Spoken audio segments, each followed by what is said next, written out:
The French Quarter pulsed with Mardi Gras fever, where floats rolled past masked dancers and brass bands drowned the streets in sound. In the Times-Picayune newsroom on Camp Street, the clatter of typewriters mixed with smoke and ink as Celeste Moreau watched the final proofs of her article leave for press. She had named the killings for what they were, a pattern hidden behind scandal and privilege. The deaths of Henri Levine, Edgar Thibodeau, Antoine Leclerc, Clara Beaumont, and Roland Dupont were no longer isolated tragedies.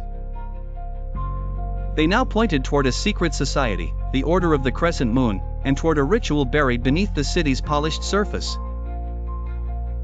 Celeste had not written every detail. Julien Dubois's name had been left out deliberately, protected for now, though his evidence had helped her reach the truth. Her editor had warned her that powerful people would fight back. City elites would deny everything, threaten lawsuits, and call her reckless. Celeste answered only that the public deserved the facts. The presses rumbled below, and for a moment she felt both victorious and exposed, as if she had struck a match in a room full of gas. By noon, the paper was on the streets. Newsboys shouted about the Crescent Moon Killers while readers clustered at corners, furious, frightened, and hungry for more. In the newsroom, the telephones rang without pause. Some callers praised the report. Others promised ruin. Celeste stepped outside to breathe the carnival air, only to feel how quickly celebration could turn into threat. When she returned to her desk, an envelope waited beneath her typewriter. It was unmarked and heavier than paper ought to be. Inside lay a single sheet, written in elegant script. "The moon sees all, Miss Moreau. Speak again, and you will wear its mask." At the bottom was a crescent moon drawn in ink, sharp as a blade. Celeste felt the blood drain from her face. The warning was not vague.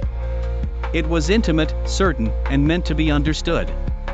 Whoever wrote it knew her name and her work, and had been watching long before the article appeared.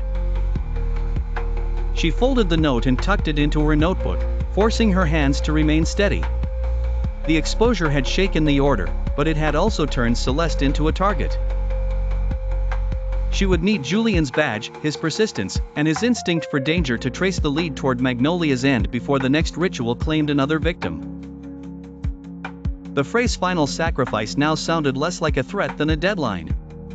As she left the newsroom, the parade noise swept over her again, bright and grotesque. A newsboy cried out the headline once more, and the word sounded like a challenge from the crowd itself. Celeste moved into the crushed confetti and painted faces, her amulet resting cold against her chest. She knew the killer was listening. She knew the city was full of shadows. And yet she kept walking, determined to follow the moon's trail before it closed over her completely.